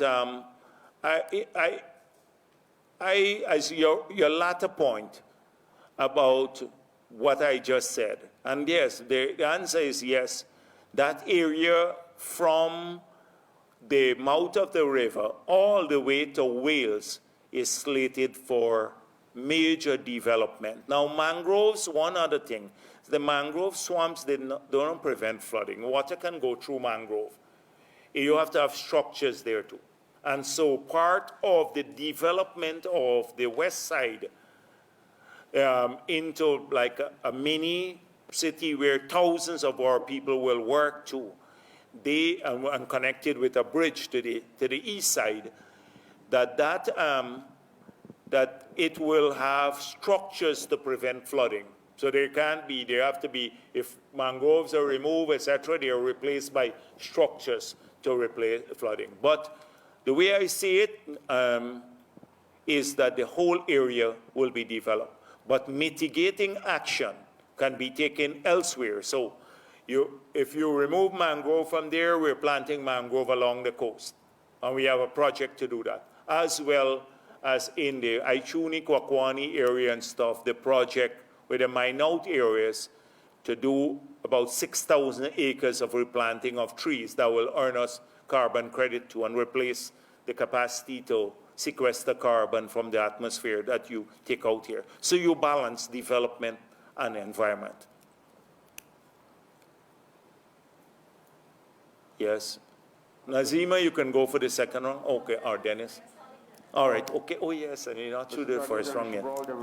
Sir, could you say with respect to the vaccination program, whether there was a plan to purchase single-dose vaccines, given the fact that, according to the statistics that have been provided, just about 50,000 or so have gone for the second dose? I didn't get that, Dennis. I'm asking if there's a plan to instead purchase single dose. Single dose. Well, it's just Johnson & Johnson that's doing the single dose vaccine. And we have no offer from Johnson & Johnson. If we can buy that now, then that's fine. We will do that. But we have no near-term plan of an offer that Johnson & Johnson is making any such vaccines available. All of these vaccines have been bought up by the developed countries long ahead, and they're now releasing the companies from selling. Canada bought 10 times more than its entire population. 10 times more it paid for. And would now release the companies to sell to us in the third world. Why do you think CARICOM has been complaining, and we're talking about vaccine apartheid? That because countries like ours, developing countries, can't get vaccines to buy. You have to go wherever. That's why so if we can get the single dose, then that may make sense for some people, you know? Why I ask is because of the context of Sputnik itself producing a Sputnik Light, which is a single-dose vaccine. Yes, but that is not available at this time. But we're not done when we vaccinate the adult population. There are some other types of vaccines that are being developed that are safer for below 18. So most likely, once those are rolled out and used in the developed world, we'd have to start looking at that. Because we're planning to open school on the 1st of September. We're planning to open school on the 1st of September. It is going to open. And my next question, sir, is given the low uptake on the second dose vaccines, what analysis and what plan is in place to stockpile oxygen and to have more beds available? There is not a low uptake on the second dose, you know. The second dose so far is 40-something thousand. But remember, people have a date at which they got, right? So if you got, I am assuming that everyone who took the first dose, 178,000 or people, that they're going to be willing to go back and take the second dose. For example, my second dose is not due as yet, although I can go early and get it, and I may very well do that. It's because they're storing it, the AstraZeneca, the second dose. So this is, I can go a bit earlier and probably get it. But I have a date on the document that I got when I got vaccinated, that date, I think it's in early June. But even then, there's a slowdown in taking up the first dose. Yes, there's slowdown in the first dose. You're right about that, not the second dose. So that is what I'm talking about, the hesitancy of the vaccine hesitancy. We've seen it around the world. We've seen it in the region. We've seen it in the U.S. But here in Guyana, that's what we're encouraging people to do. Come out and get vaccinated. So this is where the media has to help us to debunk some of the myth that some people are spreading about the vaccine. Because it's a national task. This is not partisan. It's national. The whole media should try to debunk the stupidity that sometimes goes on, you know, when scaring people into not taking the vaccine and putting them and their families at risk. So any plan to stockpile oxygen? Okay. I'm assuming we built up the capacity. They brought in the tank because remember at the conference center, not Lilendal, they didn't have a tank. They had these smaller bottles that you had to replace every 2 hours or so. So we got the tank in now. So I assume that the ministry is making full plans for the future because we have, I think, 19 in ICU and about 90 in the hospital as of today. And we're hoping if you vaccinate, you may be able to keep the number down, right? And you're not going to get the severe symptoms. But they must plan for the future too. You're absolutely right, not just getting more beds, but oxygen and everything else so that if we have spikes, we can handle them. And my final two questions, sir. How are negotiations proceeding with Exxon for the use of the associated gas for the gas ashore project? And secondly, when will Exxon start paying fines for flaring, and how much gas so far is subject to the penalty? All right, so the fine, they would start paying the fees because for excess flaring. They would pay the fees for flaring from the 26th of May, the morning of the 26th of May. Then the 25th of May, it expires, and then they pay for that day. So it is approximately, they say they're flaring about 15 million cubics per day now. That will be equivalent to about 1,152 tons of CO2 equivalent, or just below that for carbon dioxide. So if you work out 1,100 and something, maybe tons per day, say 1,100 tons per day, multiply by $30 per ton. Multiply by 36 days that they've applied for the continued flaring. It should take us to about 1.3 million US. Around that. That's the calculation for the period that they've applied for. So about 1.3 million US dollars. And there's no retroactivity in this amended lease? As far as we're concerned, no. But if you look at the agreement, it gets triggered now. And so the two questions have been raised. Whether this will affect the stability clause under the PSA, that they'd have to be compensated for this because there's a stability clause? And the answer is no. And the second thing is that whether this fee will be recoverable against cost oil, and our position is no. That's a position, but is there an That's our agreement? position, is no. But do you have to reach an agreement to this position? Yeah, well, the thing is that we have a method of disallowing this if it comes up. They haven't claimed it. Like I gather, Kaichor keeps asking about interest rates and stuff like that all the time. And with a ranting all the time about what interest rate. And so far, the interest rate might be crucial, but so far there has been no demand from Exxon to recover interest rate on the project through from cost recovery.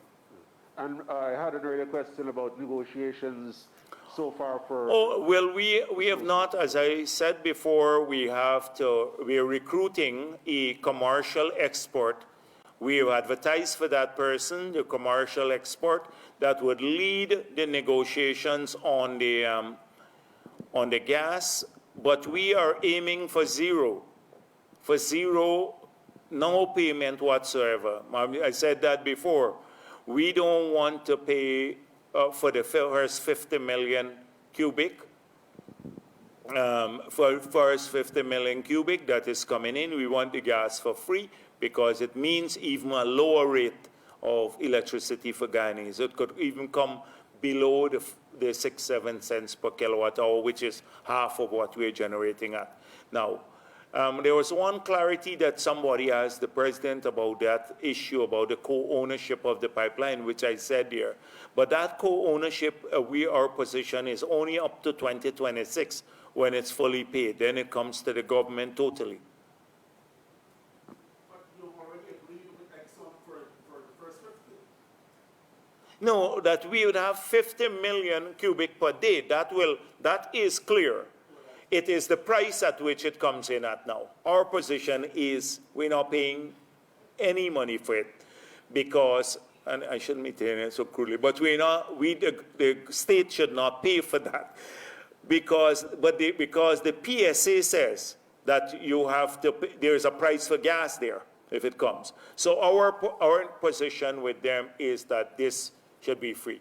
And this is how we are saying, consistent with our position, that whilst we will not renegotiate the PSC, but we will have to derive additional benefits for Guyanese from the PSC. Huh? No, but I just told you, no, because it is not like we have to do it tomorrow. Remember the gas, we haven't even completed studies to start building the pipeline. The studies are ongoing now. There are several studies. I have a document that I can share with you who the people who were contracted to do the studies and stuff like that. And so if at some point in time you can get that information, I can share it with you later over the weekend or so. Who are doing the studies on the LIDAR, geotechnical, geophysical, environmental impact studies, all of these. So you can later, they're busy working now, and that would influence the design. So the commercial agreement on the gas could have waited a little bit longer, but we have a specialist that we are recruiting, we advertise, as you saw. Yes. Marcel Thomas, the Saarbrück News, on specialist. Asking for a status update on marketer for Guyana's oil share. We haven't heard from that. Oh, well, then the ministry has to. The ministry will have to give you a full briefing. I'll ask them. They've put all the studies that I promised when I met on the website. The studies that were done on the pipeline. I think Not a pipeline, the selling of the oil. yes, that's done. No, but I said they will have to give you a briefing on that. When the last time I had an engagement with the owners and their editors, I promised that all the studies that were done we'd upload these studies to their ministry's website, and they have done so. I've confirmed with them, they've done that. So the studies are there. What I do, I tell them to give you a briefing on the marketing of the oil. Okay, that's one. And I needed clarity on the laws for local content. Should we expect that in law would be that for certain services it must go to Guyanese? Would that be Guyanese or Guyanese companies? And then if it's Yes, Guyanese but companies, Guyanese companies, but without defining what a Guyanese company and is, that was my next point. then it will make no sense. So in the legislation, there'll be a definition of what a Guyanese company is, because you can't be a foreigner and then just come here and incorporate and do that. And by the way, with this thing about the cement plant, those people are gone, but the gentleman who owns the company, I saw he wrote a letter of apology. He said that their behavior was unacceptable, and he had apparently gotten ahead of, like any project, the GRA and Go Invest will process some concessions for you, but you have to, that means provided you're acting lawfully. So they have put a hold on all of that.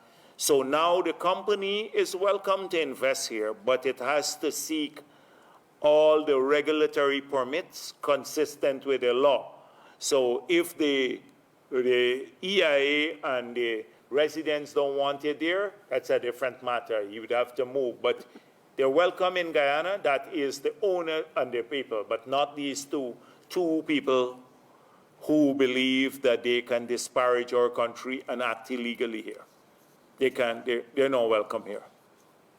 Okay. Just on David.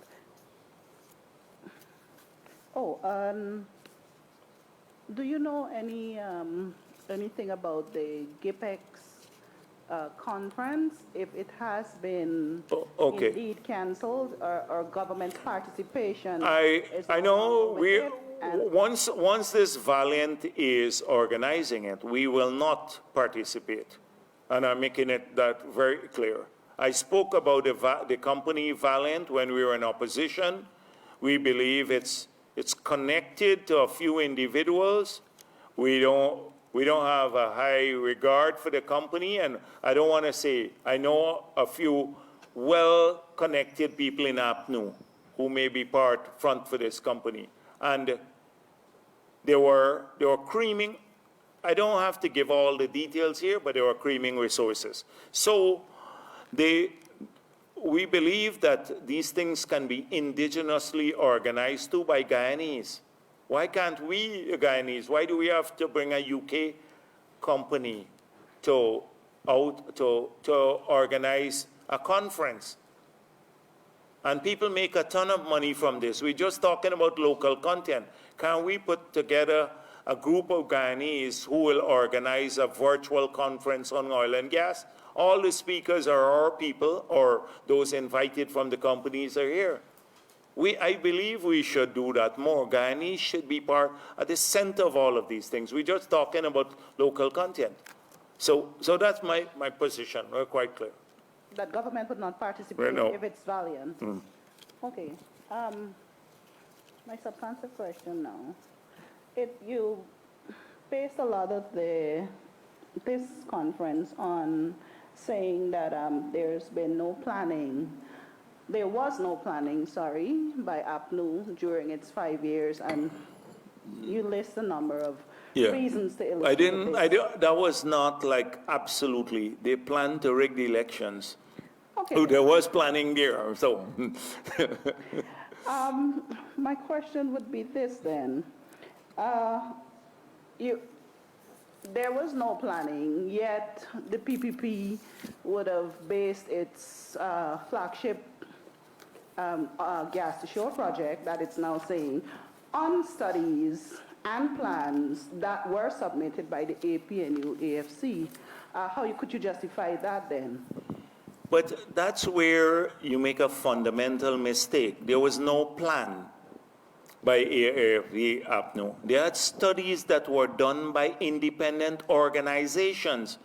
Had Patterson done this study, or Harman, or one of their technical persons, you want to bet we would never use it. It was the Inter-American Development Bank that did a study. It was the Japanese who did this study. I didn't see Harman or their technical group doing that. And that's just study. Where is the plan? Where did they say the pipeline would go? Where have you ever seen that from APNU? So that's where you're mixing up studies with plans. No, now we use the technical studies done by the international organizations which confirm one point, that the project is a feasible one. And we didn't even need a study to do that, given the back of the envelope calculation that you can do, any sane person can do. Let me don't get into trouble for saying people are not sane.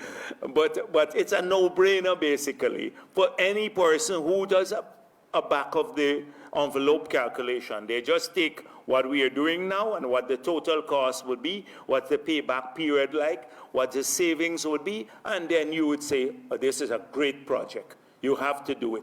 And then it's environmentally cleaner than the heavy fuel oil. That's the only point that we took from these studies, not APNU plan. APNU had no plan. The only plan was to buy the land to get the pipeline on the land owned by one of these guys. They had no plan. And a big confusion. The last time I didn't address it totally. I just let it slide. But they had no plan, zero. These are studies. All right, yes. So, any first wrong person? Yes. No, there's some clarity on the mangrove issue. There hasn't been much of a debate on allowance for development and all of that. I think the key issue with the mangrove project is that the company went ahead and cleared the mangrove with, although they were told but people, I agree that people have to follow the rules everywhere. But you know, but the point, people have to follow rules. It's a rule-based country, and we're happy, really. But the point about the development, no use I come and shed crocodile tear here. I'm telling you how we're mitigating in elsewhere. I'm telling you about why we need to balance development with this stuff and how we're going to protect the area from flooding. I'm telling you about the need for jobs and development and on our people over there and across the country. And I'm so pleased that the Guyanese will, because these shore base and everything, the foreigners come, a Guyanese would be willing to do a project in excess of $100 million, where we end up $200 and something million project, and US dollars. And he's from that region too, bringing back development to our people.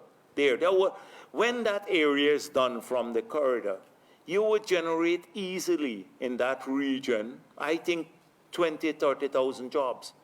20, 30,000 jobs the development corridor will bring.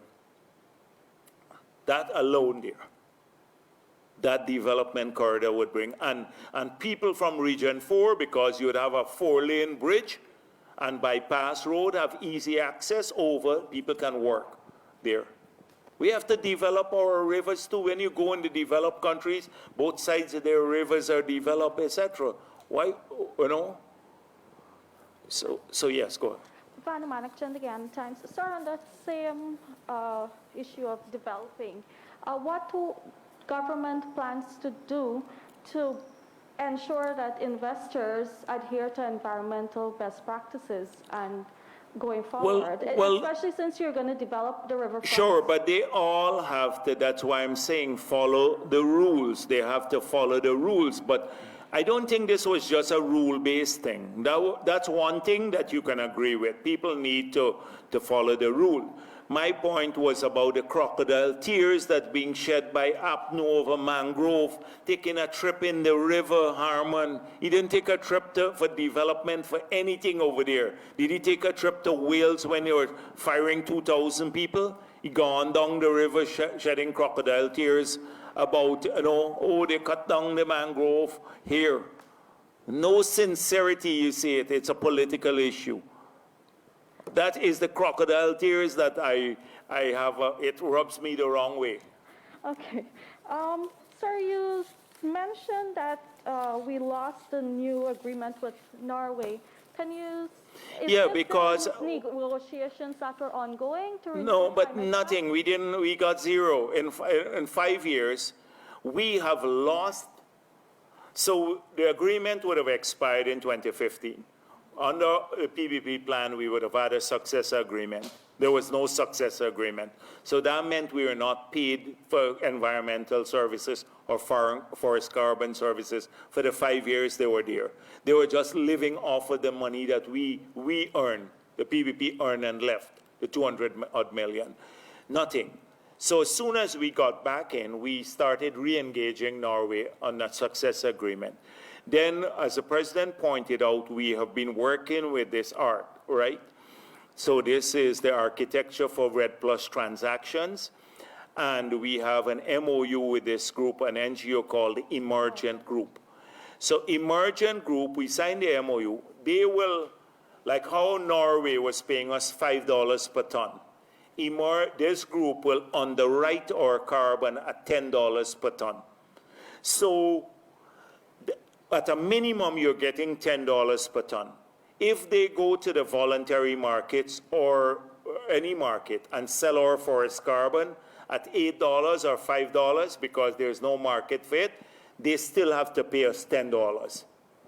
If they sell it at $20, then they just deduct their admin costs. So we get our 10 and say the admin cost for them is $2, and then we get an additional $8. So there's no risk to us, absolutely no risk. And it's part a US NGO working with others. John Kerry spoke about this when President Biden, he spoke at the launch of this activity. And when I had a roundtable with him, with John Kerry, who is their environmental person, I mentioned that about Guyana. We're the first country to sign that MOU with Emergent.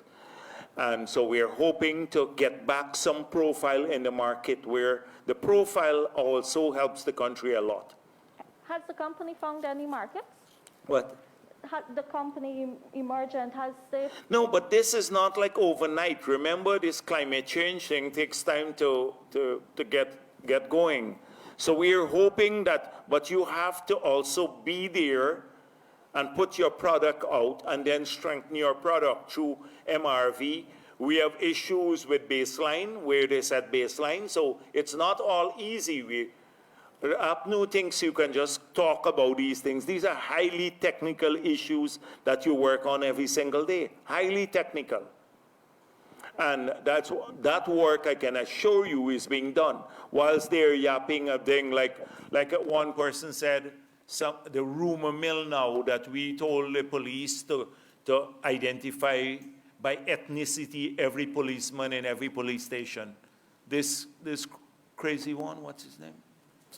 What's his name, call me? Mahipol, yes, anyhow. Yes, he just posted that. A lie, total lie. It's not true. And that's all they do, all they spread racism.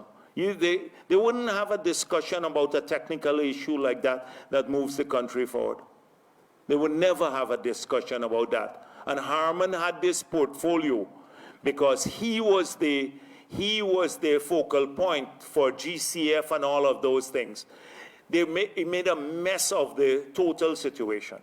Just collecting money, signing grants, using up the money for institutional strengthening with no strategic goal in place or a point where the whole purpose of this is not just to save the environment, but to create jobs from environmental services and earn money for the country. They missed those 2 points. Yes, please. Mr. Jagdeo, on the issue of vaccination, if persons are refusing to take the vaccine, will the government make it compulsory? Would the government make it compulsory? I think in many ways in parts of the world, we'd have to look at the global experience. Right now, that's not on the card. We're still hoping to encourage people to. But I think the world and many countries are going to go that route. And already some countries are saying, you can't travel to my country if you're not vaccinated and stuff like that. You heard talk about vaccine passports and everything else. So at some stage, right now it's not on the card, but I don't know if the world goes that way, we may very well have to do it too. But that will require legislative change, so it would have to be debated in the parliament, etc. Yes, please.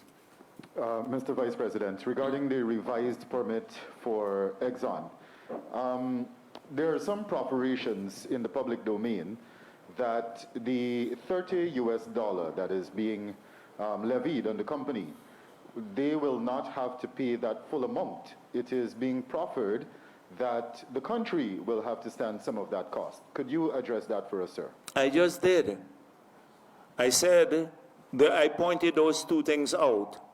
That a ton of nonsense. That one, that there's a view that we'll have to amend or under this stability clause because they pay an additional sum, the one that Trotman signed, which says that if Exxon has any taxes to pay or anything of that sort, the government will have to pay it. That is what Trotman left us with.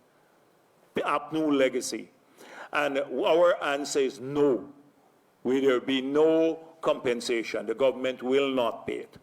So I dealt with that at the beginning. And we don't believe, on the second point, we don't believe that this fee is recoverable against cost oil too. So that is our position. Is there anything else? I think I've exhausted. Now, Nazima, right. You have another round. Yeah, I just wanted to know, earlier this year, the Canadian Mint had made an allegation, and there was a probe by the gold board. Are there any findings from that board? I think the particular complaint was that the gold being supplied by a particular supplier was illegal. Which supplier? Pardon me? You want to mention the name of the supplier? Yeah, the very popular Jagmohan. Yes, well, since then, the gold board has not purchased any gold from Mr. Jagmohan. Was there a probe? I'm trying to find out. Yes, but since then, the gold board, that is what they said. They didn't make a specific, but the gold board has not purchased any gold from last year. I think it was sometime in September. Yeah. September to now, any gold from him. And we have been looking at situation where we believe that there was a claim that gold from Venezuela was coming into, but not just in relation to that supplier. We have found no evidence of that. Nevertheless, we have not purchased any gold. The gold board has not purchased any gold from then to now. Have our relationship with the Canadian Mint returned to normal? No, I think the issue was not just that. But there were other issues about cost for them to do it and stuff like that. Two final questions. Has the issue of the GPLC chairman of the board, the company buying vehicles from the company that he's CEO of, engaged cabinet in any way? I don't know because I go to cabinet occasionally, so I don't really go all the time, so I may not know that one, but if it went to the discussion at the cabinet. But I saw what was in the public domain, and I saw the explanation from GPL that it was an open public tender. And this we have to get people who are skilled from the private sector to serve on these entities too. But if they all can't, by virtue of being in one of the entities, have their company do any business, it's a policy position we have to take. So I saw the explanation given by GPL that this was a public, open tender, and they won the bid fairly and squarely. It was not as though they said we're sole sourcing from this company. But I can't answer that question about whether it engaged cabinet directly because I don't, I go when I want. Which brings me to to the my cabinet. final question, Mr. Jagdeo. I don't know if your statement have any bearing on it, but the post-cabinet press briefings, when are we going to return? Oh, okay. I saw the Frequent. president promise this, and he's taking it seriously. He's taking this seriously. Do you know how soon? I can't tell you that, but I know he promised it, and once he promises, he will deliver. Thank you very much.